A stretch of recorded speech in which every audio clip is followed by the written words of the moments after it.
बैठे मधुवन में, लेकिन रीवा तक पहुंच गए। अचानक कल संकल्प आया, हमने कहा सोचा कि रीवा में बहुत दिन से क्लास नहीं किया, इसीलिए आज गुरुवार की दिन बाबा का दो चार दिन से बहुत बार बोलते हैं कि बच्चे बृहस्पति की दशा बैठी है, तो ये भी बाबा देखो कितना अच्छा पालना दे रहे हैं। बिना ट्रेन पकड़े बिना बस पकड़े रीवा में पहुंच गए। और बहन जी ने बहुत अच्छा टॉपिक भी दिया है, निरंतर योग युक्त रहने का पुरुषार्थ। वैसे तो रीवा तो 2 बार आया हूं, वो दोनों बार भी अचानक ही आना हुआ। तो ऐसे बीके भाई बहनों की सेवा की थी, बाकी एक जेल में कार्यक्रम किया था, बाकी कहीं नहीं गए थे। तो आज का ये बहुत सुंदर विषय है, वर्तमान समय अनुसार। बाबा कहते बच्चे समय अब बहुत नाजुक चल रहे हैं, और इस नाजुक समय में अपना जन्म जन्मांतर का बोझ कम करने के लिए, साथ में भविष्य में कोई भूले ना हो, इसके लिए निरंतर बाबा की याद में रहूं, क्योंकि याद के द्वारा ही हम पावन बन सकेंगे। याद के द्वारा ही ये जो माया बुद्धि को खराब करती है उसे बच सकेंगे, क्योंकि आत्माओं को सुख चाहिए।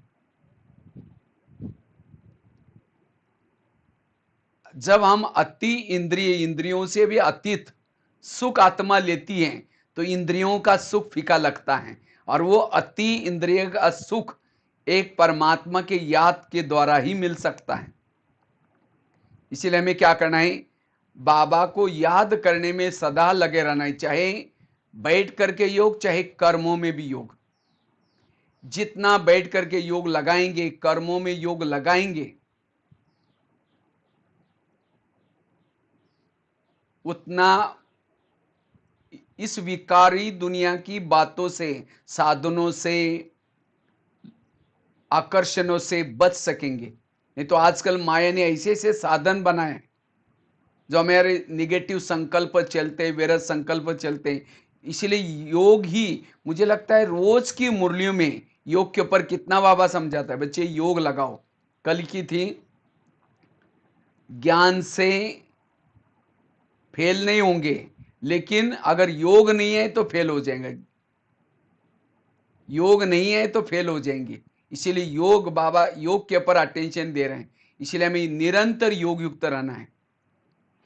तो निरंतर योग युक्त रहने से सेवा भी होगी, प्रकृति को आप पावन बना सकेंगे। निरंतर योग से विकर्म भी कम हो जाएंगे। निरंतर योग से उपराम हो जाएंगे, एवरेडी बन जाएंगे, वाइब्रेशन फैलेंगे, मनसा सेवा करेंगे। योग से बहुत बड़े फायदे हैं।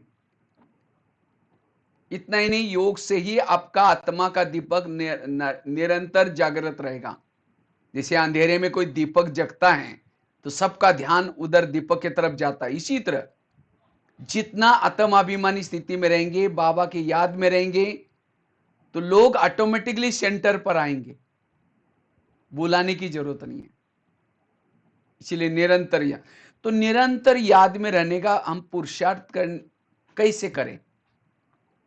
उसके लिए सबसे पहली बात, अगर निरंतर योग युक्त रहना है, उसके लिए निश्चय चाहिए। तो रीवा वाला को तो निश्चय तो है ना, सभी का है निश्चय। वैसे तो रीवा वाले तो बहुत पुराने हैं। देखो आपके क्लास में जैसे मैं बैठा हूं, अनुभव कर रहा हूं, सभी भाई बहनों के बीच में बैठ करके क्लास सुना रहा हूं।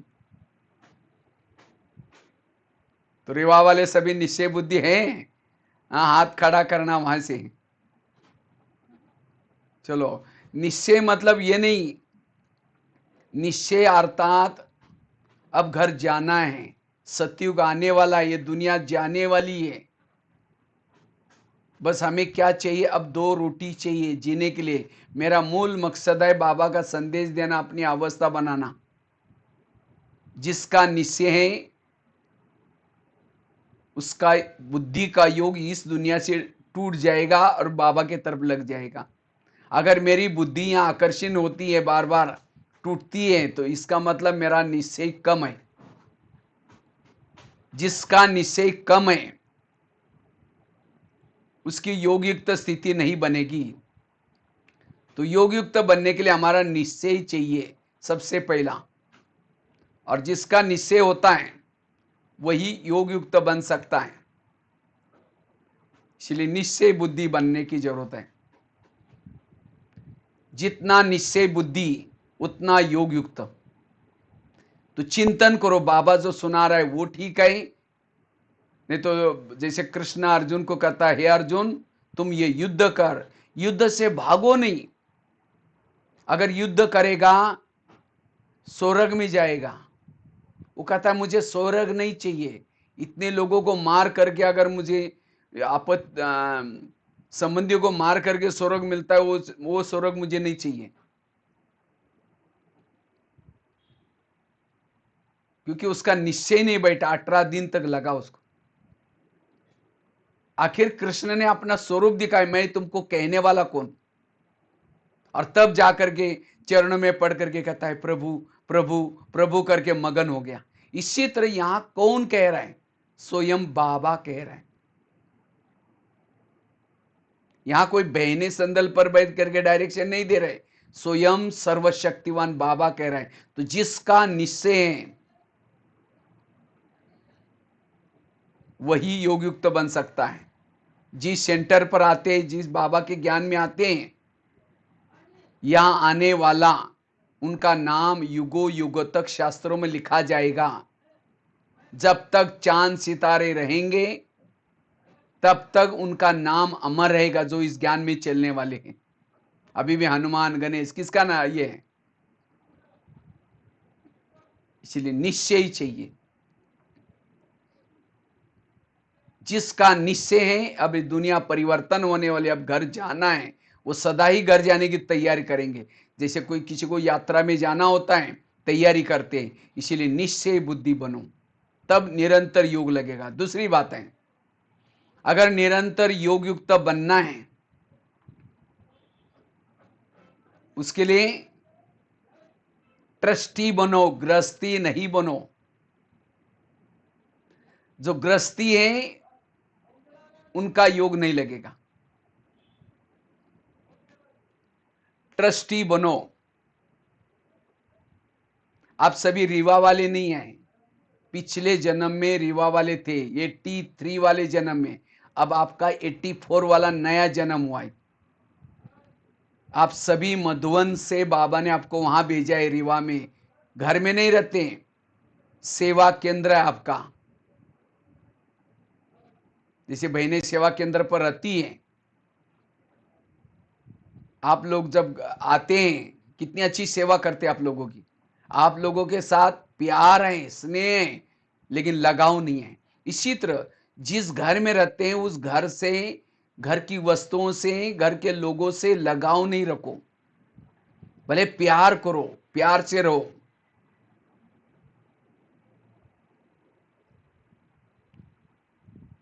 वैसे तो बाबा ने आपको वहां ही क्यों क्यों भेजा? क्योंकि वहां उस पति के साथ, उन बच्चों के साथ, उन पड़ोसी के साथ इस जन्म का आपका बहुत हिसाब है। बस वो हिसाब चुक्त करेंगे तभी आप कर्मातीत बन सकते हैं। इसीलिए बाबा ने आपको उसी जगह पर रखा हुआ है।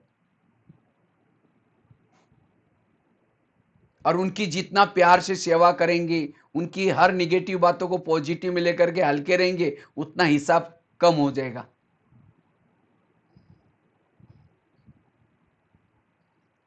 कभी अगर पति तंग करता है तो क्या कहो, बाबा आपने जिस बच्चे की सेवा करने के लिए मुझे भेजा है वो थोड़ा तंग करता है, ऐसा बोलना। हम क्या बोलते, बाबा मेरा पति तंग करता है ना। बाबा कहेगा तुम्हारा है ना, तुम देख लेना, मेरा बच्चा नहीं बाबा, ये आपका। दादी प्रकाश मणि बहुत खुश रहती थी। दादी का महीना चल रहा है ना, पीछे आप देख रहे बैकग्राउंड में हमने दादी स्तंभ भी लगा हुआ है, दर्शन कर लो। दादी की लाइट आ रही, तो दादी हमेशा खुश रहती थी। दादी का खुश वाला एक चेहरा फोटो आप देखा होगा। तो दादी खुश रहती थी। मीडिया वालों ने पूछा दादी जी अपनी इतनी खुश क्यों रहती? तो दादी ने कहा मैं रात को जब भी सोती हूँ, बाबा के कमरे में जाती हूँ, बाबा को कहती हूँ, बाबा ये मधुवन तेरा, ज्ञान सरोवर तेरा, शांतिवन तेरा, सारे जोन तेरे, सारे जोन की बहनें तेरी, सारे जिज्ञासु तेरे, मैं खुद भी तेरी, तुम जाने तुम्हारा काम जाने।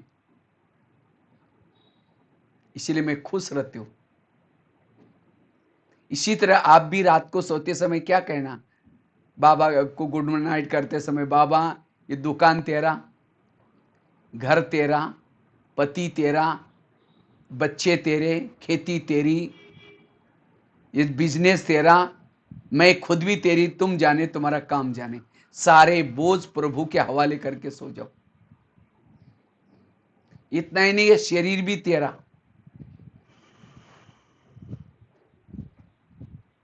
इसीलिए इस शरीर का बिल्कुल सारा दिन हमें दुरुपयोग नहीं कर सकते, क्योंकि बाबा का है। तो ऐसे ट्रस्टी बन करके जो रहता है वही हल्का रहता है। जैसे हम मधुवन में यहाँ डिपार्टमेंट्स में सेवा करते हैं, ये डिपार्टमेंट हमारा नहीं है, बाबा का है, भोलेनाथ का भंडारा है। हम सेवा समझ करके, इसी तरह जब भी आप कहीं दुकान में जाते हैं, नौकरी में जाते हैं, तो बाबा की सेवा के लिए जा रहे हैं। जैसे जब राम आया था, तो राम क्या करता है, जब सीता को ढूंढने के लिए गए थे, तो सागर के किनार पर सभी पहुंचे, वहां श्यामिया ने लगाए और हनुमान को लंका में भेजा। इसी तरह राम आया है अयोध्या से, परम धाम से, परम धाम अयोध्या है, वहां से धरती पर आए हैं और यहाँ माउंट आबू में डेरा डालकर रखा हुआ है, श्यामिया डालकर रखा हुआ है। और आप लोगों को रीवा में आपको किसी लिए भेजा है, वहां आत्मारूपी सीताओं को ढूंढने के लिए भेजा है। आप सीताओं को ढूंढने के लिए गए, कोई पैसा कमाने के लिए, नौकरी करने के लिए नहीं गए। जब भी कहीं आप इसमें जाते हैं तो इस नशे में जाओ कि मैं आत्मारूपी सीताओं को ढूंढने के लिए आया हूं, ईश्वर का पैगाम लेके आया हूं। सुनाओ सबको। बाजू में घंटी बजा रहे, देवी आओ दर्शन करो, देवी एक शब्द भी नहीं सुनाती। इसका मतलब मैं भूल गया हूं कि मैं संदेश लेकर के आया हूं। और ऐसे जब ट्रस्टी बन करके रहेंगे, क्यों नहीं योग लगेगा, कर्मों में भी योग लगेगा, बैठ करके भी योग लगेगा। हनुमान को जब लंका में भेजा, ये नहीं सोचा अरे यहां तो कितना सोना है, राम के पास तो कुछ नहीं, चलो यहीं डेरा डालो, यहां कितने फ्रूट है।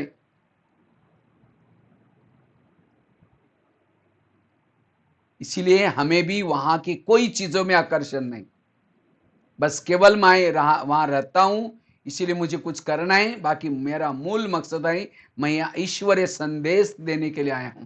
इसीलिए चलते फिरते जब याद रहेगा, ऑटोमेटिकली निरंतर योगी बनेंगे।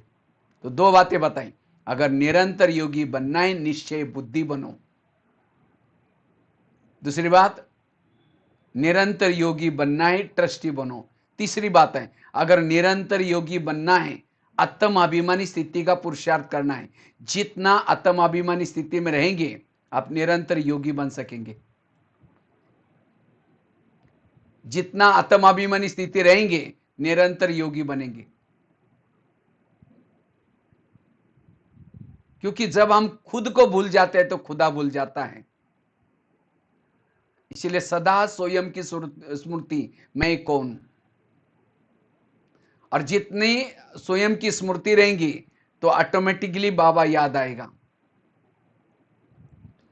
सदा मैं आत्मिक स्थिति में रहना, इसीलिए रोज की मुरली में बाबा कहते हैं, बच्चे आत्म अभिमानी बनो, आत्मा का अभ्यास करो। तो जितना जितना हम आत्म अभिमानी स्थिति में रहते हैं, ऑटोमेटिकली बाबा की याद आएगी। तो बाबा की याद भूलने का कारण है देह का भान। जितना आत्मिक स्थिति में रहेंगे, आंखें खुली है, कान खुला है, देखते हुए भी न देखने की अवस्था रहेगी। जितना हम आत्माभिमानी स्थिति में हैं, निरंतर योग युक्त बन सकते हैं। तो इसलिए ये आत्माभिमानी स्थिति का हमें बार बार क्या करना है, पुरुषार्थ करना है। और जितना आत्माभिमानी स्थिति का पुरुषार्थ करेंगे, ब्रह्मा बाबा ने रोज ये पाठ पक्का कराएं। तो इसी तरह जितना हम आत्माभिमानी स्थिति में रहेंगे, निरंतर योगी बनेंगे। जितना आत्माभिमानी स्थिति में रहेंगे, उतना बाबा की याद रहेगी, बाबा की स्मृति रहेगी। आंखों के द्वारा देखने वाली, कानों के द्वारा सुनने वाली, मुख के द्वारा बोलने वाली, मैं आत्मा हूं, मैं आत्मा हूं, मैं इस आत्मा को देख रही हूं, मैं आत्मा इस शरीर रूपी गाड़ी का ड्राइवर है, मैं अलग हूं। मैं आत्मा रूपी ड्राइवर रोज परम धाम से आता हूं शरीर में और गाड़ी चलाता हूं, फिर रात को सोते समय मुझे फिर वापिस जाना है मालिक को समाचार देने के लिए। मेरा मालिक ऊपर रहता है। आत्मा की स्मृति से ही परम धाम याद आएगा, बाबा याद आएगा। जिस दिन हम सेंटर पर पहले दिन आए थे तो कौन सा पाठ पक्का किया? बाबा ने कहा कि बच्चे तुम आत्मा हो। दूसरे दिन तुम आत्मा तो हो लेकिन किसकी संतान हो। तीसरी दिन तुम आत्मा तो हो लेकिन 84 जन्म लेने वाली महान आत्मा हो। 7 दिन हमने यही पाठ पक्का किया आत्मा का। तो वास्तव में यहां का मुख्य लेसन आत्माभिमानी स्थिति। आत्माभिमानी स्थिति के बिना देवता नहीं बन सकेंगे। आत्माभिमानी स्थिति में रहने से हमारे इर्द गिर्द में गुण और शक्तियां रहती है। इसलिए आत्मा का लेसन पक्का करने वालों को ही निरंतर याद रहती है। बाबा ने कहा कि मेरा तुम्हारे से प्यार है, इसीलिए मैंने अपना धाम छोड़ करके, रूप बदल करके तुम्हारे पास आया और तुम्हारे पास रात रात बैठ करके सृष्टि के आदि मध्य अंत का ज्ञान का डमरू बजा बजा करके अगम निगम के सारे भेद खोले। रात रात बैठा। अगर तुम्हारा भी मेरे से प्यार है, अब तुम भी अपना रूप बदल करके मेरे पास ऊपर आकर के बैठो। लेकिन बाबा ने कहा कई बच्चे बैठना चाहते हैं लेकिन नहीं बैठ पाते। क्यों? अपना रूप नहीं बदलते। देह के भान में आकर के बैठने की कोशिश करते। देह भान वाला परम धाम में, अव्यक्त वतन में स्थित नहीं रह सकता। इसीलिए रूप बदल करके जाना। इसीलिए आत्माभिमानी स्थिति वाला ही निरंतर योग युक्त बन सकता है। ये पहला लेसन फाउंडेशन है। देहभान सभी विकारों का जड़ है, मुख्य है। राम रावण का युद्ध चलता है, राम रावण को का एक सिर काटता है, फिर दूसरा काटता है, रावण नहीं मरता। विभीषण कहता है ये ऐसा नहीं मरेगा, उसके नाभि में तीर लगाओ, और जब नाभि में तीर लगा रावण मर गया। इसी तरह हम भी रावण को मारने में लगे हैं, कोई 2 साल से, कोई 10 साल से, लेकिन नहीं मर रहा है। क्यों? क्योंकि गले काट रहे, केवल काम का गला काटते, क्रोध का काटते, लेकिन नहीं मर रहा है। इसीलिए देह भान को खत्म करना, और जब तक देह भान को खत्म नहीं करेंगे रावण के गले नहीं कटेंगे। तो रावण के गले काटने का यह है, देह भान को खत्म करना। इसलिए बाबा कहते हैं बच्चे आत्म अभिमानी बनो। ये आत्म अभिमानी स्थिति यही मायाजीत बनने का साधन है। तो निरंतर योग बाप क्यों भूल जाता है? क्योंकि आत्मिक स्थिति का अभ्यास की कमी है। तो इसलिए आत्म अभिमानी बनने का पुरुषार्थ। चौथी बात है, अगर मुझे निरंतर योग युक्त बनना है, अपने संकल्पों को सकारात्मक बना दो, पॉजिटिव बनाओ। जो संकल्प को सकारात्मक बनाता है, पॉजिटिव बनाता है, वही अशरीरी स्थिति की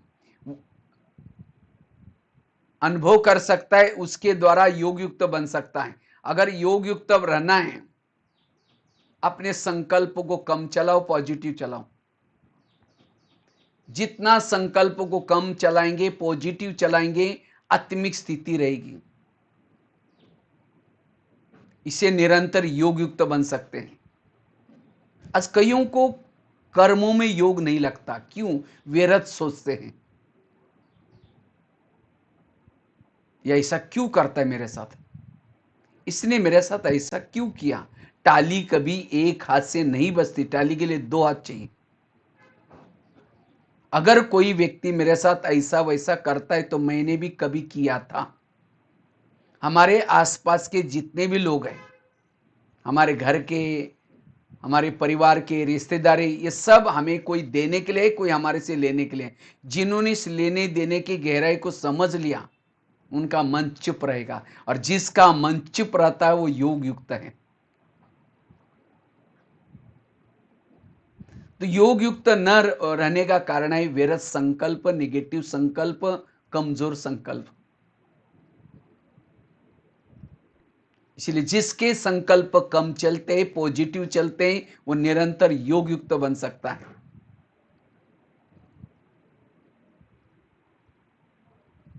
जिसके संकल्प कम चलते हैं, पॉजिटिव चलते हैं, उसकी ऊर्जा बचती है।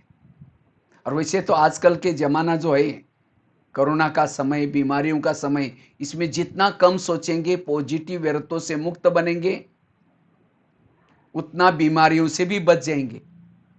बीमारियों का 70% कारण है नेगेटिव सोचना। अगर व्यर्थ सोचते हैं, इसका मतलब बाबा के ऊपर भरोसा नहीं है, ड्रामा के ऊपर भरोसा नहीं है। भले कुछ भी हो जाए, हम कल्याण की तरफ जा रहे हैं, अकल्याण नहीं है। भले इस कोरोना के समय किसी का बिजनेस ठप हो गया होगा, किसी को बच्चे स्कूल में नहीं जा रहे, कहीं जाना था वो कैंसिल होगा, कुछ भी हो जाए, आपके सामने समस्या नहीं आई, सारी दुनिया के सामने ये पेपर आए। इसलिए हमारा बाबा के ऊपर विश्वास है, बाबा मेरा साथी है, जो होगा सब अच्छा ही होगा। इसीलिए मन को व्यर्थों से बचाना। अन्यथा कहते हैं ना, जिसका पांव गरम, पेट नरम, दिमाग ठंडा, वहां डॉक्टर आने की जरूरत नहीं। पांव को गरम रखो, पेट को नरम रखो, दिमाग को ठंडा रखो। लेकिन कभी कभी जो व्यर्थों में चले जाते हैं, पांव रहते हैं ठंडे, दिमाग रहता है गरम, और ये से बीमारी होने की संभावना, जिसको कहते हैं इम्यूनिटी पावर। इसीलिए वर्तमान समय हमें पॉजिटिव रहना है, और इसके लिए इस कर्म गति को याद रखना। अभी हमारी रिटर्न जर्नी है, सबको जाना है, युग परिवर्तन का समय है। हमने जो एक दूसरे के साथ जो किए हिसाब किताब, उनको चुक्त करना है। हमने किसी को सास बन करके तंग किया होगा, किसी को पति बन करके तंग किया होगा, वो हिसाब किताब लेने के लिए आएंगे। लेकिन हमें वेर सोचना नहीं। कई कहते मैं इसके रास्ते में गए ही नहीं। अभी तो नहीं गए इस जन्म में, पिछले जन्म में तो कभी गए होगे। प्रकृति के साथ हिसाब किताब है। इस कर्म गति को समझने वाला, उनका मन चुप रहेगा, वो योग युक्त रहेगा। जो हुआ अच्छा हुआ, जो हो रहा अच्छा। जीवन की हर घटना में कल्याण है।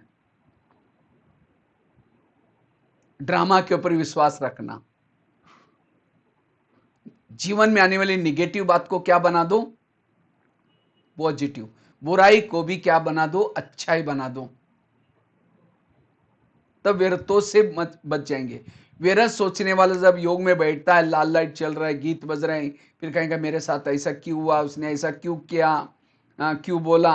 अगर यही संकल्प चलते हैं तो ना बैठ करके योग है, ना कर्मों में योग है। और समर्थ बनने का साधन है ईश्वरीय महावाक्यों का चिंतन करना।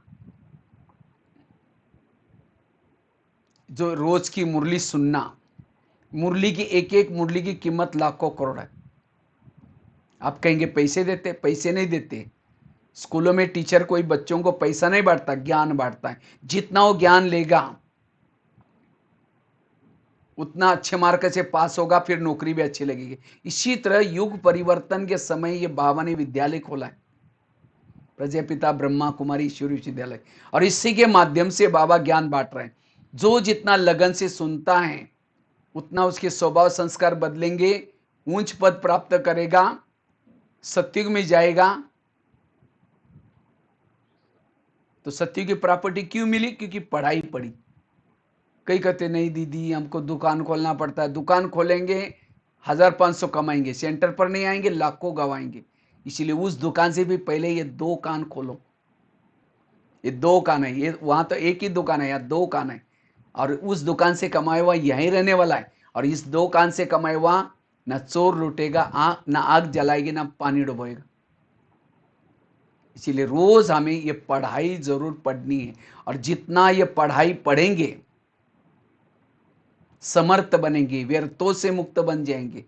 भले लॉकडाउन चल रहे हैं तो भी बहनों ने जो प्रबंध किया है उस आधार से हमें मुरलियां सुननी है जरूर। और उससे पूर्व आधा घंटे का, अगर समर्थ बनना है, व्यर्थों से मुक्त बनना है, सवेरे सवेरे 3 चीजें करना। अमृतवेला का योग अच्छा, क्लास के पहले योग, और ईश्वरीय महावाक्य रोज की सुनना है, और कुछ एक्सरसाइज भी करना। ये 3-4 चीजें करने वाला व्यर्थों से मुक्त बनेगा, निरंतर योग युक्त रहेगा। इसीलिए व्यर्थों से मुक्त बनने के लिए हमें क्या करना है। और ऐसे भी नहीं समझना कि अभी तो बहुत अच्छा ऑनलाइन में चल रहे हैं, तो ऑनलाइन की मुरली मजबूरी के लिए थी। हमें कोशिश करके संगठन में आना है। जैसे अभी आज कुछ भाई बहने आए हैं, मैं देख रहा हूँ गुरुवार को, तो अगर हमें वहां गवर्नमेंट में अगर ढिलाई दी है तो हमें सेंटर पर कोशिश करके आना है,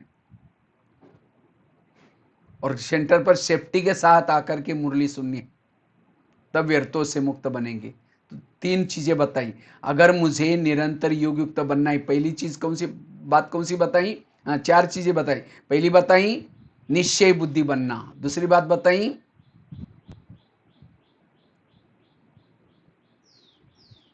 अगर मुझे निरंतर योग युक्त बनना है, ट्रस्टी बनना। तीसरी अशरीरी विधेय बनने का अभ्यास। चौथी व्यर्थ संकल्प से मुक्त। 5वीं चीज है, अगर मुझे निरंतर योग युक्त बनना है, श्रीमत के अंदर रहना है। जितना श्रीमत का पालन करेंगे निरंतर योग युक्त बनेंगे। जब हम श्रीमत को भूल जाते हैं, बाबा को याद करना मतलब बाबा के ज्ञान को याद करना, बाबा के श्रीमत को याद करना, बाबा के स्थान को याद करना, परमधाम को याद करना, मधुवन को याद करना, इसे भी योग लगेगा। बाबा को याद करना अर्थात बाबा की आने वाली दुनिया को याद करना। याद मतलब ऐसा नहीं कि योग में बैठ गए, लाल लाइट चल रही तभी हमारी याद है। इन चीजों को याद करना, बाबा के गुणों को याद करना, बाबा के उपकारों को याद करना, ये योग। वैसे तो आप लोगों का योग लगता है, ऐसा लगता नहीं, ऐसे नहीं है। योग लगता है तब तो अमृत वाला उठ रहे हैं, योग लगता है तो सेंटर पर आ रहे हैं, योग लगता है तब तो जाकर के बैच पहनते। लेकिन उस योग को निरंतर रखना है।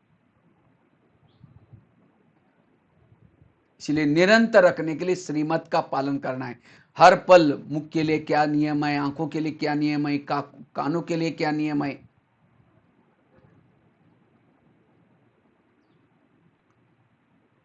जितना ईश्वरीय नियमों प्रमाण चलेंगे निरंतर योग युक्त रहेंगे। जैसे कोई भी माँ बच्चों को प्यार करते, कब करते? जब बच्चा माँ का कहना मानता है, सवेरे जल्दी उठाएगी, अच्छे कपड़े पहनाएगी, और कई डायरेक्शन देते हैं, देखो बेटा कपड़े गंदे नहीं करना, पढ़ना, लड़ना नहीं, झगड़ना नहीं, कई डायरेक्शन देते हैं। और बच्चा जाता है, कपड़े गंदे करता है, लड़ता है, झगड़ता है, जब शाम को आता है, मम्मी मम्मी करता है, मम्मी किचन से देखे कि मैंने जो उसको कहा करके आया, नहीं करके बोले कि तुम चिल्लाते रहे आई को, अच्छा जाएगी 2 थप्पड़ लगा दी, मैंने इतना अच्छा कहा तुम गंदा होकर गया। इसी तरह हम भी जितना भी बाबा का श्रीमत का पालन करेंगे उतना बाबा हमें प्यार करेगा। तो जितना श्रीमत का पालन करेंगे बाबा का प्यार मिलेगा हमें। अगर प्यार नहीं मिलता इसका मतलब श्रीमत का उल्लंघन करते हैं। क्योंकि योग दो तरफ से होता है। हम कहेंगे बाबा, बाबा भी सामने से कहेंगे बच्चे, लेकिन कब कहेगा? जब श्रीमत का पालन करेंगे।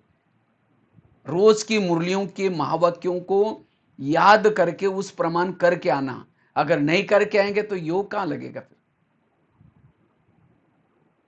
जैसे पति जब मार्केट में जाता है, पत्नी कई डायरेक्शन देते, देखो मेरे लिए थोड़ा ये लेके आना, ये लेके आना।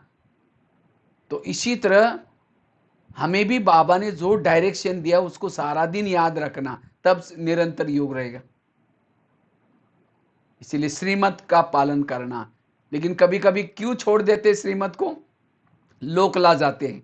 दुनिया में लोग तो ऐसे हैं, घोड़े पर बैठने में नहीं देंगे, पैदल चलने में नहीं देंगे।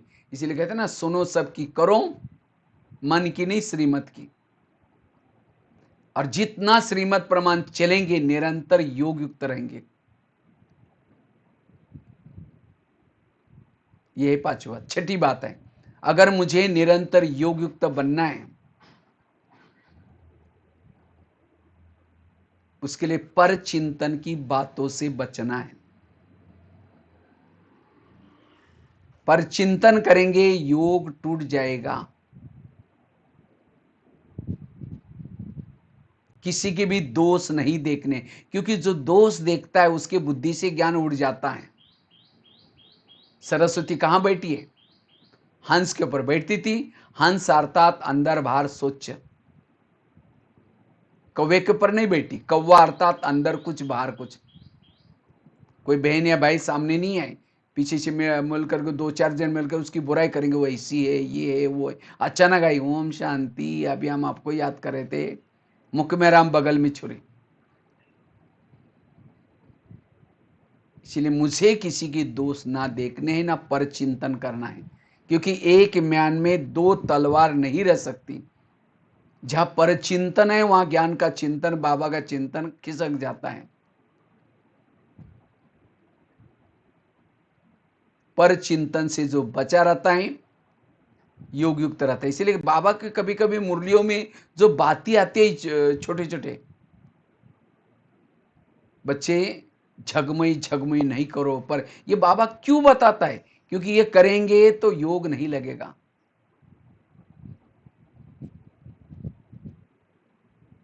इसलिए पर चिंतन की बातों से बच करके रहना है।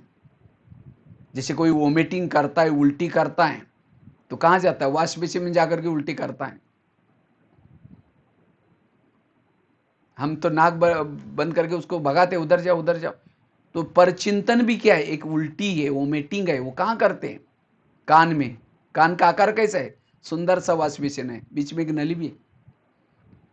वो स्थूल उल्टी करता है तो उसको तो भगाते हैं, और यहां कोई उल्टी करता है तो और क्या हुआ? और एक बार अगर किसी की उल्टी कान में डाल दो, रोज आएगा फिर आपके पास, रोज उल्टी करेगा। और जहां उल्टी करते हैं वहां मच्छर मक्खियां पैदा होती है, तो योग युक्त स्थिति कहां बनेगी? बाबा दिल में बैठेगा ही नहीं। अभी महाभारत का समय चालू होने वाला है। 3 एपिसोड होते हैं, एक भागवत, दूसरा गीता, तीसरा महाभारत। कृष्ण जब छोटा था, गोपिकों के साथ भागवत की कथाई की। भागवत मतलब स्नेह प्यार आपस में। फिर बड़ा हो गया, जिसके लिए आया था वो कर्म करने के लिए कुरुक्षेत्र में चला गया। 18 दिन तक समझाया। जब सोच्य बना तब उसके रथ में बैठ करके सारथी बन करके उसको विजय बनाया। इसी तरह ये संगम की यादगार है। जब ब्रह्मा बाबा साकार में थे, दादियों को कोई ज्ञान की गहराई नहीं सुनाई, लेकिन क्या किया? स्नेह प्यार दिया। उसको कहते भागवत। और फिर उसके लिए जिसके लिए धरती पर आया था, वो कार्य करने के लिए क्या किया? दादी प्रकाश मणि को निमित्त बना करके जगह जगह पर सेवा केंद्र खोल करके ज्ञान की गहराई सुनाई। फिर भी हम क्वेश्चन करते, ये कैसे हो सकता है, ये कैसे हो सकता है? बाबा कहते हैं, तेरे को कहने वाला कौन हूं? मैं खुद कह रहा हूं। इसीलिए अब हमें परचिंतन की बातें करके अपने दिल को खराब नहीं करना है। दुर्योधन के रथ में नहीं बैठा था, वो अर्जुन के रथ में बैठा था। इसी तरह अगर मेरे अंदर छल कपट, किसी के लिए व्यर्थ बातें हैं, तो मेरे दिल में बाबा नहीं बैठेगा, विजयी नहीं बनेंगे। इसीलिए अब मुझे परचिंतन की बातें सुन करके अपने दिल को खराब नहीं करना है। योग क्यों टूट जाता है? परचिंतन करते, दोष देखते हैं। इसलिए किसी के भी दोष ना देखना, तब योग युक्त स्थिति रह सकती है। थोड़ा सा अमृत वाला उठे, जैसे 84 जन्म की सीढ़ी उतरने के लिए 5000 साल लगे, अब ऊपर चढ़नी है, एक जन्म है। थोड़ा योग लगाया, सीढ़ी ऊपर चढ़ गए। थोड़ा अमृत वेला किया, सीढ़ी ऊपर चढ़ गए। थोड़ा मुरली सुनी, सीढ़ी ऊपर चढ़ गए। थोड़ा सा परचिंतन किया, जितनी सीढ़ी चढ़ी थी नीचे आ गए। यही करते रहेंगे, ऊपर चढ़ते रहेंगे, नीचे उतरते रहेंगे, तो बीच में लटक जाएंगे। इसलिए अब मुझे चढ़ने का ही काम करना है, उतरना नहीं है। योग लगाने के लिए ब्रेकर्स है कुछ, जो बता रहा हूं ना। और मैं कोई क्लास नहीं कर रहा हूं, ये मैंने अपने जीवन में अभी भी इन बातों के ऊपर अटेंशन रखता हूं, तो मेरा थोड़ा योग बाबा से लगता है। अगर इन बातों में से कोई भी एक भी कमी हो जाते है, पर चिंतन सुना किया, योग टूट जाता है। देह भान में आ गए, योग टूट जाता है। श्रीमत का कोई उल्लंघन किया, योग टूट जाता है। अभी भी कोई मेरा डिपार्टमेंट, मेरा मैं थोड़ा आ जाएगा, योग टूट जाता है। तो मैंने अपने अनुभव के आधार से ये बातें सुना रहा हूं। वैसे तो बातों की तो बहुत गहराई है, लेकिन शॉर्ट शॉर्ट में बता रहा हूं। तो योग टूटने का कारण है परचिंतन, यही छठी बात। सातवीं बात, हमारा चलते चलते योग क्यों टूट जाता है? निरंतर योग रखते रहने के लिए हमें क्या पुरुषार्थ करना है? उसके लिए हमें सारा दिन अपने इंद्रियों पर संयम रखना है। इंद्रियों पर संयम। जिसको इंद्रिया चलाते वो योग युक्त नहीं बन सकता। आंखें जो चाहे देख रहे, कान जो चाहे सुन रहे, मुख जो चाहे बोल रहे, मन जो चाहे सोच रहे हैं, वो योग युक्त नहीं रह सकता। इसलिए अगर योग युक्त बनना है तो शरीर रूपी कर्मेंद्रियों की लगाम को अपने हाथ में रहो, बुद्धि रूपी इसमें हाथ में लेना है। इंद्रियों को मुझे चलाना है, न कि इंद्रिय मुझे चलाए। गीता का टोटल सार यही है। इस ज्ञान का भी टोटल सार है अपनी इंद्रियों पर राज्य करना। और जिसका इंद्रियों पर राज्य है उसे भूले नहीं होगी, गलतियां नहीं होगी, वो निरंतर योग युक्त रहेगा, वो आत्मिक स्थिति में रहेगा। नहीं तो होता क्या है, अगर एक कर्मेंद्रिय कोई गलत कर लेते हैं, आत्मा उसी में उलझल में रहते हैं। जैसे प्रधानमंत्री शांति में कब रहेंगे? जब उसके पार्टी के सब लोग एक्यूरेट काम करते हैं। एक ने कोई गलत काम किया, उनकी नींद फिट जाती है। इसी तरह आत्मा को अशांति तब होती है, विरत में तब चली जाते हैं जब उसके इंद्रियों कोई गलत काम करती। इसलिए सारा दिन मुझे स्वराज्य अधिकारी बनकर के रहना है। इस घर को सुधारो। Charity begins at home. अपने घर को सुधारना। तो क्या शरीर रूपी घर में रहने वाले सब ज्ञान में चलते हैं? आंखें ज्ञान में चलती हैं, कान ज्ञान में चलता है, मुंह ज्ञान में चलता है। जिसकी इंद्रिया ज्ञान में चलती हैं उसके व्यवहार में बदलाव आएगा। उसका व्यवहार सबको पसंद आएगा, कहेंगे माता बड़ी अच्छी, ये भाई बहुत अच्छा है। अच्छा है मतलब क्या? उसका इंद्रियों पर संयम है। तो ये पुरुषार्थ करना है। ब्रह्मा बाबा ने यही किया। बाबा रोज अपने कर्मेंद्रियों का दरबार लगाते थे। लेकिन हमारी हालत क्या है? अंधेरी नगरी, चौपट राजा, टकेसर बाजी, टकेसर काजा। नगरी का राजा सोए, उसके अंदर जो चाहे हो रहे। इसलिए स्वराज्य अधिकारी है वही योग युक्त बन सकता है, वही भ्रुकुटी आसन पर बैठ सकता है। रोज अपनी इंद्रियों से बातें करो, कान से बातें करो। हे मेरे कान, तुम मेरे इस राज्य की शान हो। अगर तुम ना हो तो मैं ईश्वरी महावाक्य कैसे सुनता? और इसलिए मेरा तुम्हारे पर विश्वास है, लेकिन आजकल तुम मुझे धोखा देते हो। मैंने तुमको बॉर्डर पर रखा है, कान कहाँ है? बॉर्डर पर है, लेकिन वही हमको धोखा दे रहा है। और इसीलिए सारा दिन कुछ गलतियां होती हैं, श्रीमत के विरुद्ध काम होते हैं, और तब जाकर के योगयुक्त स्थिति कहां बनेगी? खुशी कहां होगी? इसीलिए स्वराज्य, इसका तो बहुत 1 घंटे का अच्छी क्लास है, कभी एक बार दोबारा कभी करेंगे। कैसे हम अपनी इंद्रियों पर शासन प्रमाण रखना है। और जिसका इंद्रियों पर शासन है निरंतर योग युक्त रह सकता है। रात को सोते समय फिर चेक करो, कान को पूछो, है कान तुम्हारा चार्ट कैसा रहा? तुम्हारा बहुत बहुत धन्यवाद। लेकिन 12-1 बजे कोई माता जी आई थी, किसी की परचिंतन की बातें सुना रही थी, तुमने नजदीक जाकर उसके सुना था, तो बताओ, तुमको मैंने सुनने के लिए मना किया था तो भी तुम नहीं सुना, इसीलिए तुम्हारे लिए सजा, कान को काट करके फेंकने की सजा नहीं देनी है, दोबारा मुरली सुनो, आंखों से बात करो। ये आंखें, मुझे 84 जन्म में बहुत आंखें मिली, लेकिन तुम्हारे जैसे भाग्यशाली नहीं मिली, क्योंकि तुम्हारे द्वारा मैंने सत्यम शिवम सुंदरम को देखा है, घंटों तक देखा है, माउंट आबू में देखा है ना बाबा को। क्या बाबा को देखने के बाद तुम्हें तुम्हारा पेट नहीं भरा? तुम इस संसार की व्यर्थ बातें क्यों देखते हो? अगर देखेगे मैं तुमको सजा दूंगा। मुख के साथ बात करो। तो ऐसे हमें इंद्रियों को संयमित रखना है, और तब जाकर के जो स्वराज्याधिकारी स्थिति में रहता है वही योग युक्त रह सकता है।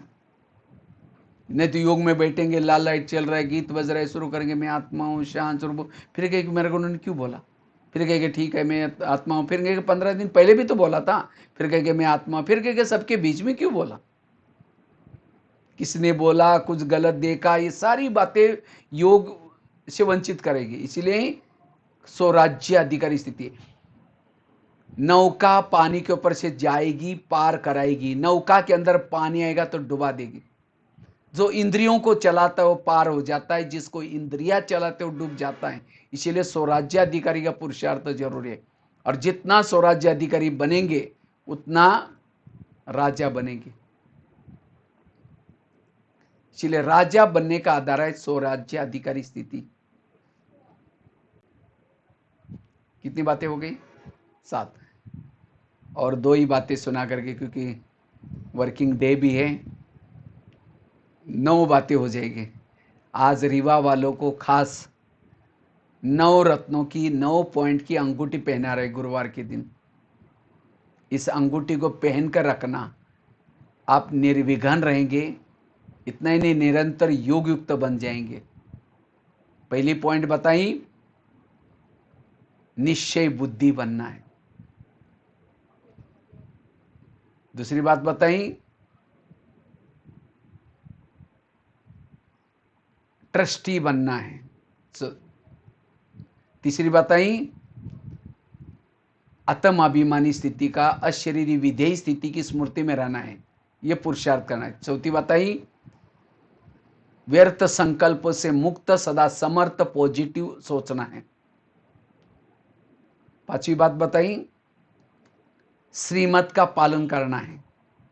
6ठी बात बताई, पर चिंतन की बातों से बचना है।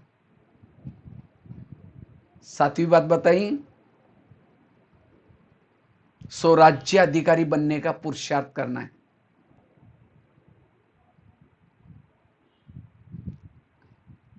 8वीं बात है, अगर मुझे निरंतर योग युक्त बनना है, रहना है, उसके लिए हमें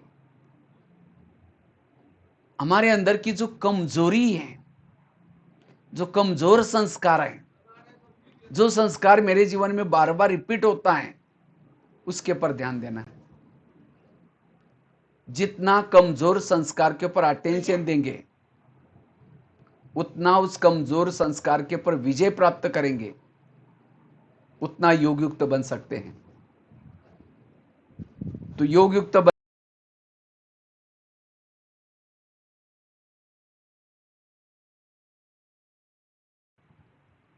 कमजोर संस्कार के ऊपर अटेंशन देने के लिए हमें क्या करना है? उस कमजोरी को ढूंढो, कौन सी मेरे अंदर कमजोरी। जब वो कमजोरी बार बार हमारे पुरुषार्थ जीवन में रिपीट होते हैं, तब जाकर के वो संस्कार के वश हो जाते हैं। इसलिए मुझे कमजोरी के ऊपर जीत प्राप्त करना है।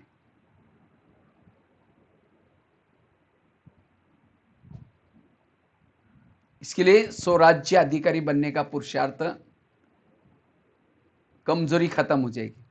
हर एक के अंदर कोई ना कोई कमजोर है। मम्मा मम्मा क्यों बनी थी? मम्मा एक गलती दोबारा नहीं करती थी। आज हम वही कमजोरी के बार बार वश हो जाते हैं, और इसके कारण हमारी खुशी गायब हो जाते हैं। जो कमजोरी के वश हो जाता है वो योग युक्त नहीं रह सकता। इसलिए अगर मुझे योग युक्त बनना है,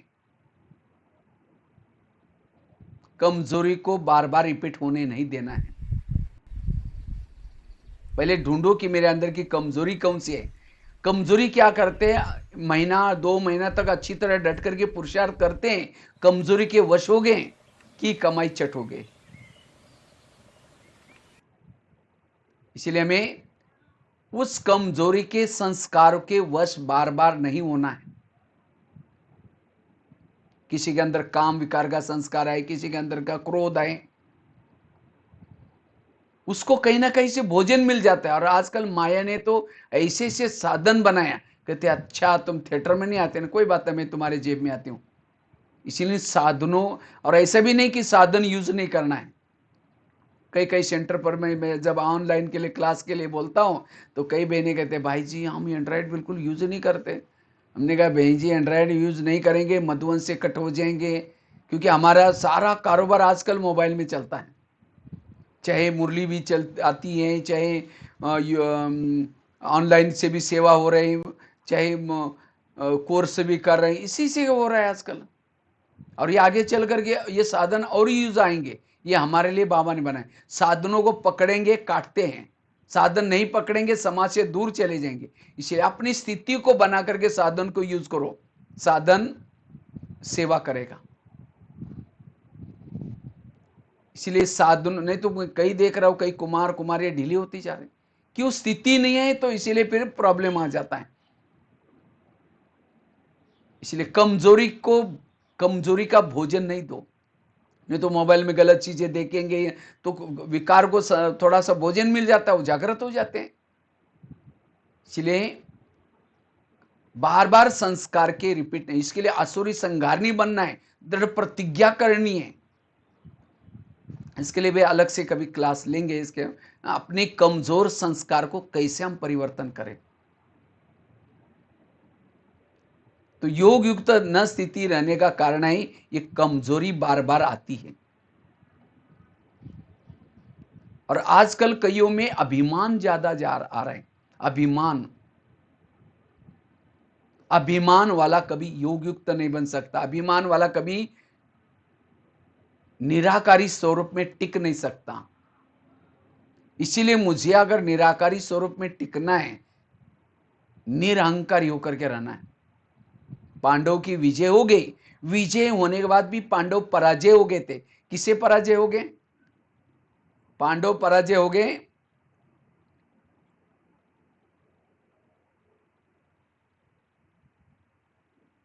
अभिमान के कारण। कौरव से तो विजय बने, लेकिन अभिमान के कारण पराजय हो गए। कहते नहीं मेरे गदा के कारण, वो कहता है मेरे तीर के कारण। बारबरिक कहता है, बारबरिक भीम का पोतरा कहता है ना तुम्हारी गदा थी ना तुम्हारे तीर थे, मैं ही देखता था एक सुदर्शन चक्र आता था। वो सुदर्शन चक्र क्या करता था? गले काटता था। गदा भी थी उसके सामने, चक्र दिखता था। तीर भी थे उसके सामने भी चक्र था। मना पांडवों ने अंत तक कृष्ण को पहचाना ही नहीं कि हमारा बैकबोन कृष्ण है। इसी तरह संगम युग की यादगार है। आज हमारे से सेवा कराने वाला, हमारे से कार्य कराने वाला बाबा है। लेकिन कई ब्राह्मणों ने अंत तक अभी भी बाबा को नहीं पहचाना है। कई कहते मैंने किया, मैं करता हूं, और जो मैं करता है ये अभिमान आता है, निरंतर योग युक्त नहीं बन सकते। इसलिए बाबा ने कराया, बाबा कराता है। मैंने अपने जीवन से देखा। वैसे तो मैं अभी भाई जी परिचय दे रहे थे, प्रकाश भाई बता रहे थे कि कैसे क्या क्या बायोडाटा में। मैं महाराष्ट्र में एक छोटे से गांव में जन्म हुआ, 11 साल स्कूल भी नहीं गया था। 11 साल के बाद स्कूल में गया। टीचर ने पहले दिन 5वीं कक्षा में बिठाया, 11 साल उम्र थी। तो घर वालों ने मना किया जाने के लिए, पैसे नहीं है कहा। मैंने कहा कोई बात नहीं, मैं बिना पैसे नहीं मांगूंगा। रद्दी से डायरी लाता था, पानी से धुलाई करके फिर लिखता था। और उसी रद्दी में एक ब्रह्मा कुमारी का किताब मिला, और उसी किताब से बाबा के ज्ञान में आए।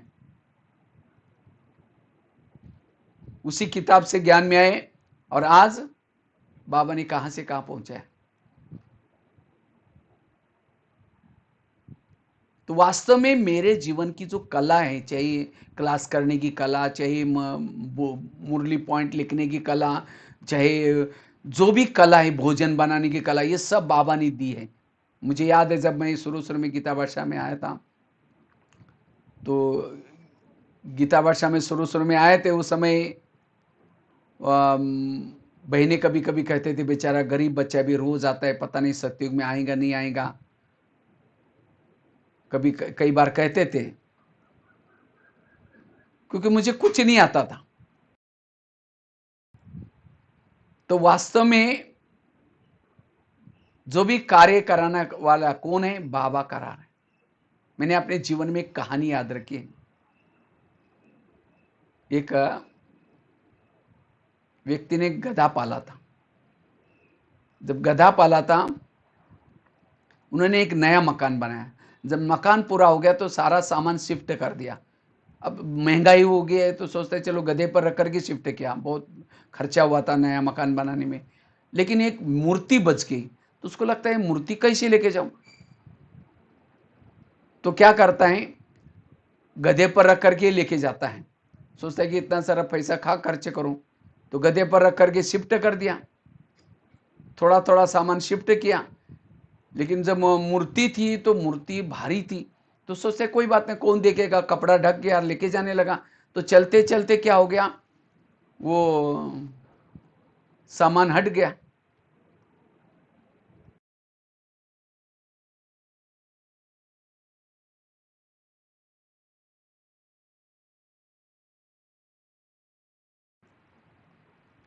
तो सामान उसका हट गया,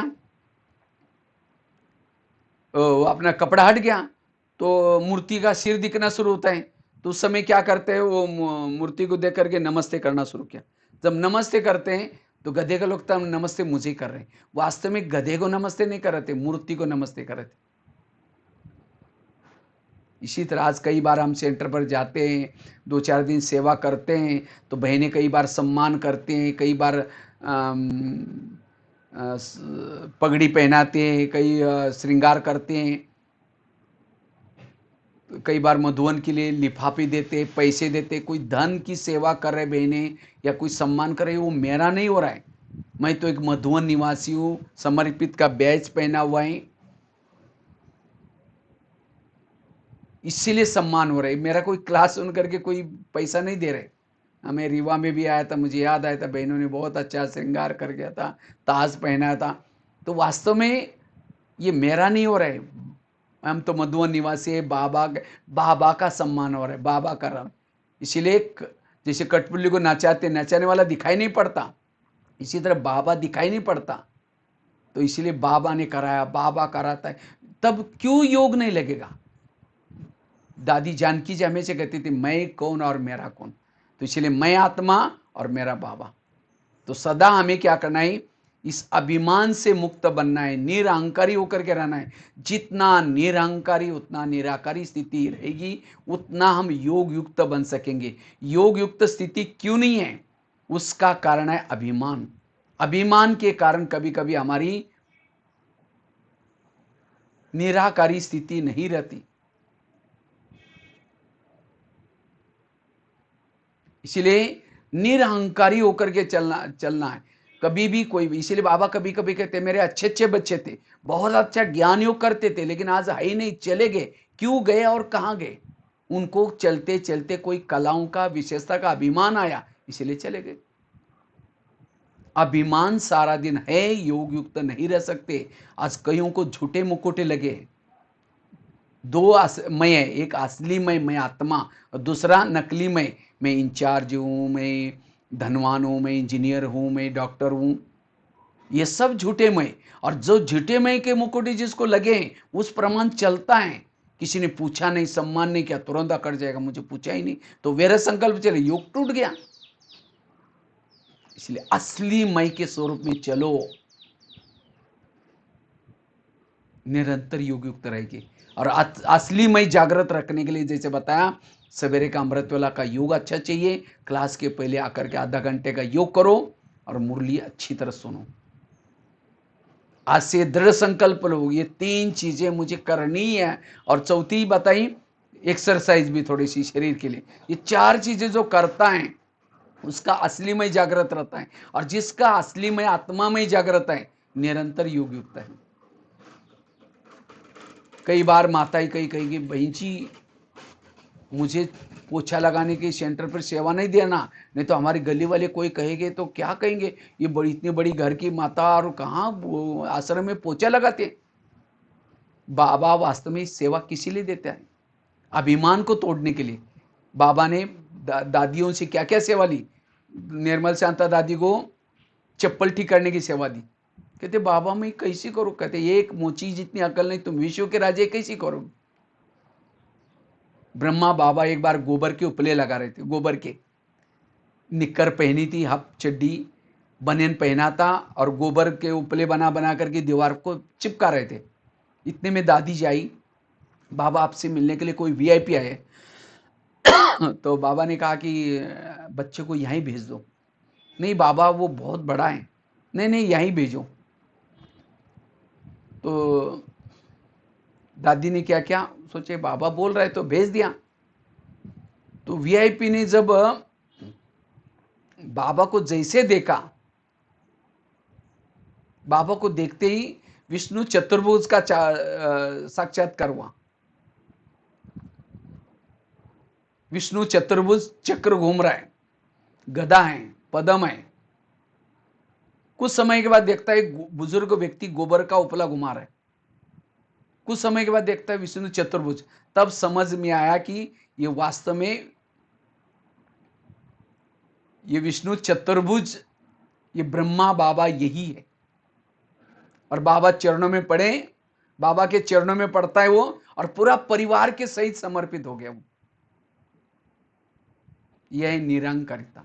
इसीलिए हमें निरंकारी होकर के सारा दिन कहते हैं विद्या विनयन शोभते। ये टोटल आपके पास ज्ञान है, योग है, तो इसका मतलब आपके अंदर ज्ञान है। और ये ज्ञान होने के बाद अगर अभी नम्रता नहीं आई, ज्ञान कोई काम का नहीं। इसलिए हमें निरंतर क्या करना है? योग युक्त बनने के लिए निरंतर योग युक्त बनने के लिए निरंकारी बनने की बड़ी जरूरत है। और लास्ट की 9वीं बात सुना करके पूरा करता हूं, 9:30 बजने वाले हैं। अगर निरंतर योग युक्त बनना है, योग की विधि को समझना जरूरी है। जितना योग के विधि को समझेंगे, अभी तक कई भाई बहनों को योग को समझा ही नहीं, योग कैसे लगाया जाता है। कई बैठेंगे फोटो की तरफ देखते रहेंगे। फोटो की तरफ देखना ये योग नहीं है। जैसे माँ का बच्चा मुंबई में है, फोटो को देखते हुए भी उसका आंखें फोटो की तरफ है, ध्यान बॉम्बे की तरफ है।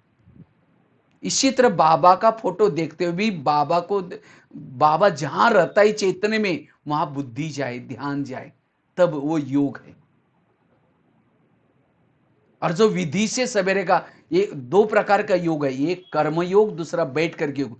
कर्म योग, बैठ करके योग के जो बाबा ने मुकर्रर टाइम दिए, अमृत वेला का योग, क्लास के पहले वाला योग, नुमा शाम का योग, ये सब बैठ करके योग करने के। ट्रैफिक कंट्रोल थोड़ा खड़ा होकर के, फिर रात को सोने से पहले इसको हमें बैठ करके ही करना है। कुछ एक्स्ट्रा भी और निकालो तो वर्तमान समय अनुसार 3-4 घंटे का योग बैठ करके चाहिए, और तब जाकर के कर्मों में आपका योग लगेगा, आप निरंतर योगी बन सकते हैं। कई तो बाबा कहते, बाबा के आधा घंटा भी बैठते ही नहीं। बाबा ने कहा ना, अगर तुम आओ परम धाम में तो मैं बुद्धि की मालिश कर दूंगा। लेकिन कई तो आते ही नहीं। ध्यान में भी बैठने के बाद ध्यान भटकता है, बुद्धि भटकती है। इसलिए विधि पूर्वक योग करने की जरूरत है। जो विधि पूर्वक योग करता है वो निरंतर योगी बन सकता है। तो निरंतर योगी बनने के लिए हमें क्या करना है? योग के विधि को समझना बहुत जरूरी है। और जितना योग के विधि को समझेंगे, योग युक्त बनेंगे। कर्म में योग युक्त बनने के लिए ट्रस्टी बनना जरूरी है। तो ये 9 बातें अगर जीवन में लाएंगे, तब आप योग युक्त बन सकेंगे। तो 9 रत्नों की अंगूठी, इससे आप निर्विघ्न बनेंगे। आजकल किसी को कुछ होता है तो क्या करते हैं? अंगूठी पहनते हैं, 9 रत्नों की अंगूठी पहनते हैं। तो आज आप भी इस आपके जीवन में कोई विघ्न ना आ जाए, आपको शांति मिल जाए, सुख मिल जाए, तो आप भी ये 9 पॉइंट की अंगूठी पहन कर रखना, और जितना इन 9 बातों को सारा दिन धारणा में करेंगे, जैसे आजकल ये कंप्यूटर का जमाना है, समझो पेज मेकर की फाइल खोलनी है, पेज मेकर के लिए कुछ सपोर्ट फाइल होती है। इसी तरह योग युक्त बनने के लिए भी ये सपोर्ट बातें हैं। जैसे लंदन जाना है, घर में बैठ करके को लंदन जाना है, लंदन जाना है, लंदन जाना है, पहुंचेंगे लंदन। लंदन जाना है, यहाँ से ट्रांसपोर्ट जाना पड़ेगा, यहाँ से अबू रोड फिर जाना पड़ेगा, अबू रोड से फिर अहमदाबाद जाना है, फिर लंदन। इसी तरह मुझे योग युक्त बनना है तो मुझे निश्चय बुद्धि बनना पड़ेगा, मुझे ट्रस्टी बनना पड़ेगा, मुझे अशरीरी का अभ्यास करना पड़ेगा, मुझे श्रीमद प्रमाण चला। ये स्टेशंस है, योग युक्त बनने के स्टेशंस हैं। अगर इस स्टेशन को फॉलो करेंगे, रोज उसको धारण करेंगे, जैसे कभी आप लोग मधुबन में आते हैं, मधुबन में आते हैं आपकी स्थिति बहुत अच्छी रहती है, क्यों? आप श्रीमद का पालन करते, निगेटिव वेरस नहीं सोचते, तो वो आप रोज की दिनचर्या में करो, क्यों नहीं आप ये कर सकेंगे? इसलिए हमें क्या करना है, इन बातों को रोज की दिनचर्या में अपनाना है, और तब जाकर के निरंतर योग युक्त बन सकेंगे। ठीक है, तो आज आपको ये गरम गरम हलवा, वैसे तो भोग का तो खाएंगे हलवा, आज भी बाबा ने कहा कि अम्मी मरे तो भी हलवा करो, कुछ भी हो जाए तो हलवा करो, तो आज ये आपको ज्ञान का हलवा भी खिलाए। वैसे तो बाबा तो रोज खिलाता ही है, लेकिन बहुत सरल करके, मैंने तो कोई क्लास नहीं किया, लेकिन मुरलियों के आधार से जो बातें योग के बारे में बताए, हमें कोई नया पुरुषार्थ नहीं करना है, जो मम्मा ने किया, बाबा ने किया, दादियों ने किया वही नहीं। तो आजकल फेसबुक में, व्हाट्सएप में इतनी कोई चटपटी बातें आ रहे हैं, जो असली जो पॉइंट्स है वो बाजू में रह जाते हैं। इसलिए हमें ज्ञान में मुरलियों के आधार से चलना है, मुरली के अलग से हमें कोई पॉइंट नहीं। तो 9 बातें दोबारा एक बार फिर बताता हूं, पूरा करेंगे। तो पहली बात कौन सी बताई? अगर हमें निरंतर योग युक्त बनना है तो हमें निश्चय बुद्धि बनना है। दूसरी बात बताई, ट्रस्टी बन करके रहना है। तीसरी बात बताई, अशरीरी विधेय का अभ्यास। चौथी बात बताई, श्रीमत का पालन करना है। पांचवी बताई, पर चिंतन से बचना है। कई कई तो क्या होते, कई सेंटर की बहनों के ही दोष देखना शुरू करते, जिन्होंने ज्ञान दिया, जिन्होंने तीसरा नेत्र खोला, कभी उनके दोष देखना शुरू करते हैं। कई उनको लगता है हमें कोई डायरेक्शन देने वाला, कोई पूछने वाला, कोई ये करने वाला चाहिए नहीं, मुझे फ्रीडम चाहिए। पतंग कहता मैं आकाश छूना चाहता हूं, लेकिन क्या करे, इस व्यक्ति ने मेरा धागा पकड़ा हुआ है। क्यों पकड़ा हुआ है? कई पेड़ों में, कई तारों में अटक न जाए, टूट न जाए, इसीलिए पकड़ा हुआ है। इसी तरह अगर आपको भी बहनें कोई बोलती है, कोई ये करते, क्यों? कहीं टूट न जाए, कहीं बिगड़ न जाए, इसीलिए मेरा धागा। अगर पतंग का धागा छोड़ देंगे खुला, आकाश में जाएगा, नीचे आएगा और नीचे आएगा। इसी तरह अगर हमें ढीला छोड़ देंगे, कुछ भी नहीं बोलेंगे, आप नीचे आएंगे। और तो मेरा धागा किसी के हाथ में चाहिए, मुझे कुछ पूछने वाला, डायरेक्शन देने वाला चाहिए। अगर कोई बोलता है तो उसी दिन थैंक यू करके उसको स्वीकार कर लो। इसलिए कभी भी हमें किसी के दोष नहीं देखने। छठी बात बताई,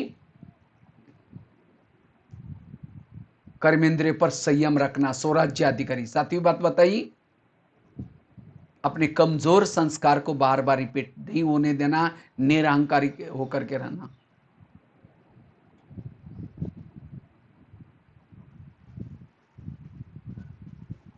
और आठवीं नवीं बताई, योग के चार्ट को बढ़ाना।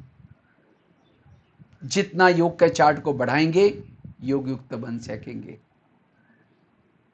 तो ये कुछ 8-9 बातें थी, जिसकी पॉइंट को सदा बुद्धि में रखना है, तब योग। अगर आपका योग जिस दिन लगा नहीं, इसमें से कोई भी कोई बात का उल्लंघन किया होगा, तब आपका योग नहीं लगा। ठीक है, बहुत बहुत धन्यवाद बहन जी को, प्रकाश भाई को, निर्मल बहन को, जो हमें सेवा का मौका दिया।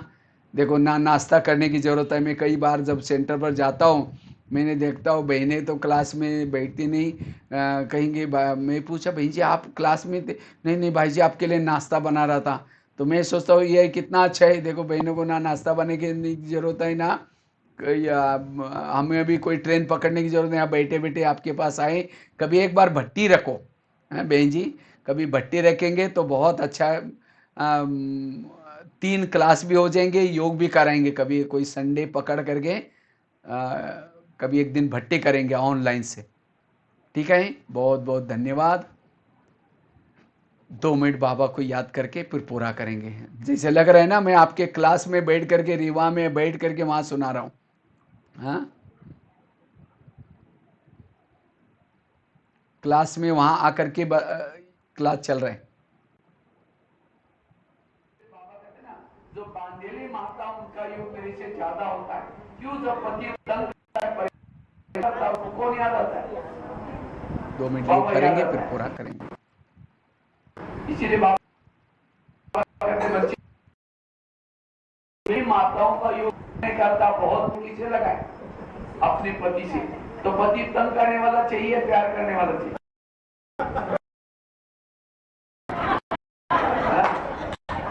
जिसका पति सत्य का पद ऊंचे है और जिसको पति बहुत प्यार करता है उसका सत्य का पद कुछ भी नहीं।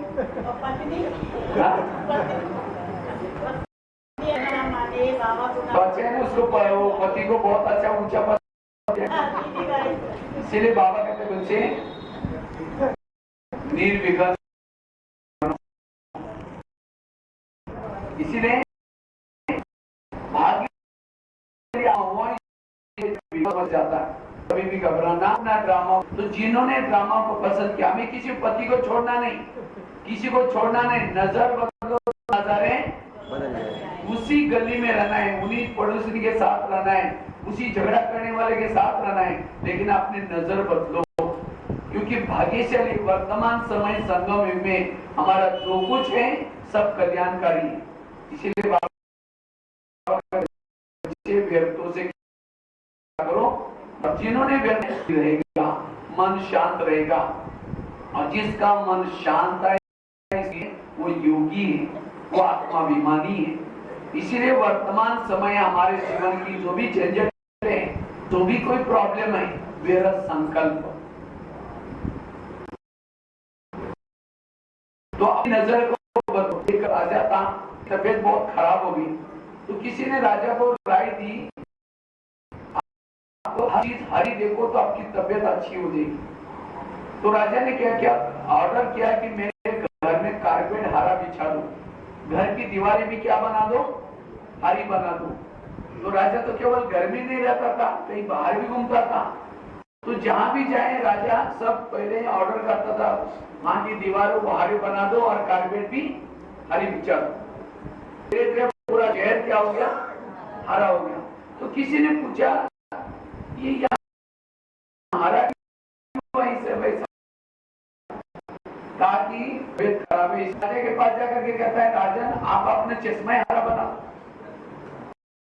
अगर चश्मा हरा बना दो तो कैसा देखा पड़ेगा? हम कितने लोगों को बदलेंगे? अपने विचारों को बदलो, सब कुछ बदला।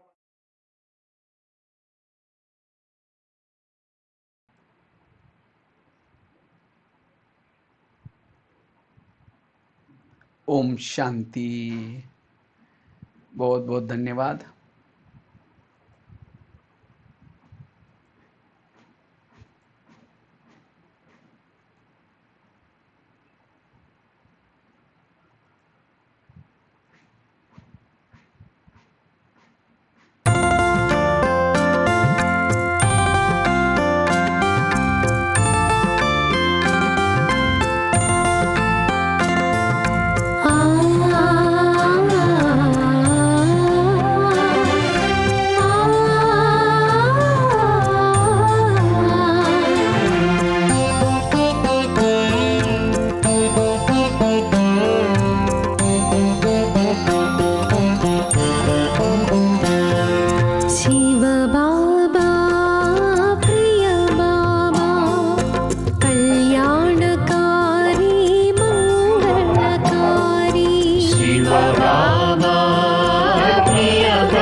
पवित्रं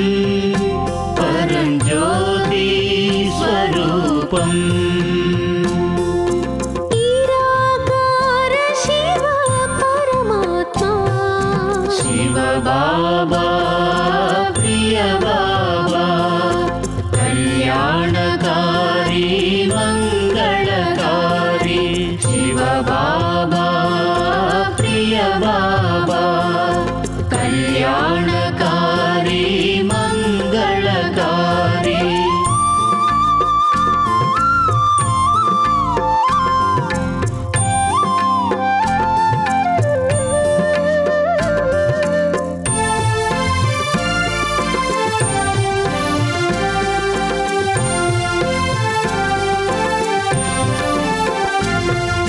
शिव बाबा माँ बाबा शांतिदाता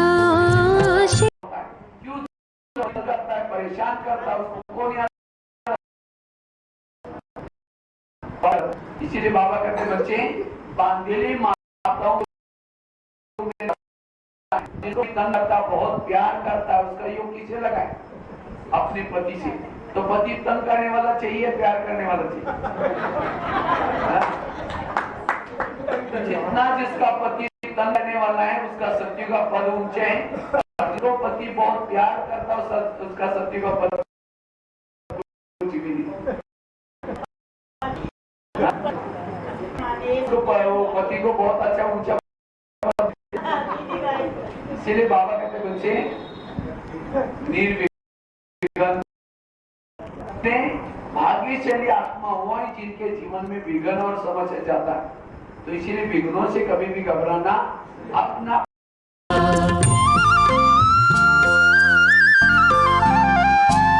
पति को छोड़ना, ठीक है रानी भाई जी, को छोड़ना लाचार है, उसी गली में इनके साथ रहना है। आपका दिल से बहुत बहुत आभार। और अभी बच्ची होगी तो आप फिर से हम लोग क्लास कराइएगा सर। हाँ जी, आपका दिल से बहुत बहुत अभिनंदन और आभार। ठीक है। ओम शांति। ओम शांति।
मुक्ति जीवन मुक्ति प्रदाता शिव बाबा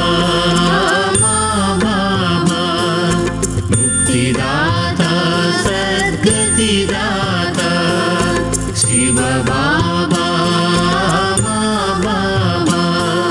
मुक्तिदाता सद्गतिदाता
సంతోషమై రాజయోగమును నేర్పించే శివ బాబా మా బాబా పరవాహన నందీశ్వర శివ బాబా మా బాబా పరవాహన నందీశ్వర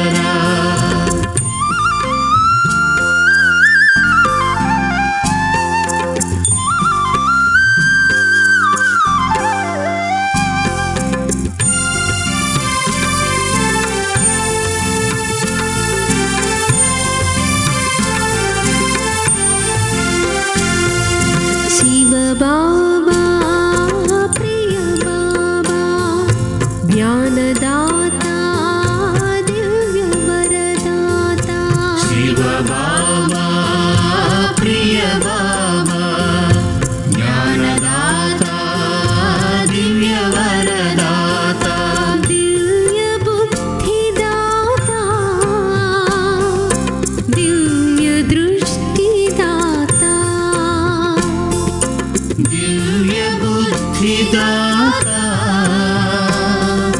दिव्य दृष्टिदाता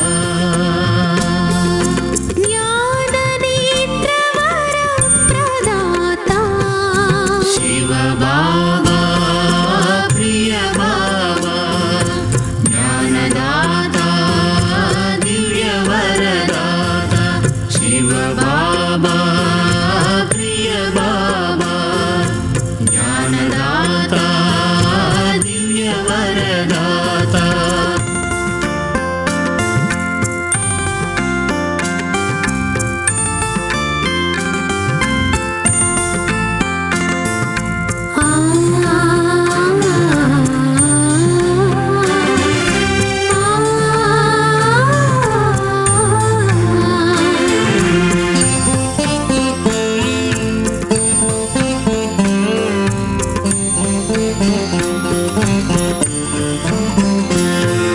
शिव बाबा बाबा विश्वेश्वरा विघ्ननाशका शिव बाबा बाबा विश्वेश्वरा विघ्ननाशका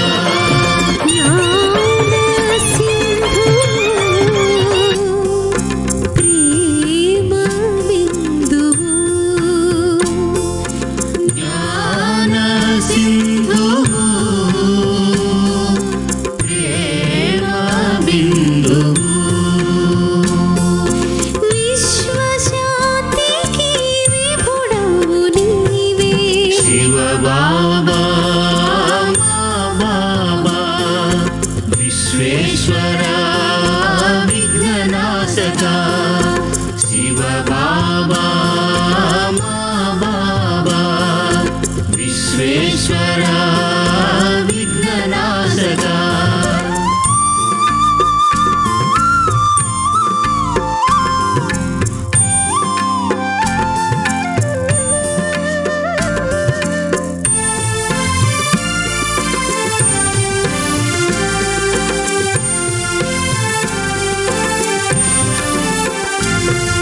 शिव बाबा प्रिय बाबा सत्यप्रकाशा स्वयं प्रकाशा शिव बाबा प्रिय बाबा सत्य प्रकाश स्वयं प्रकाश सत्य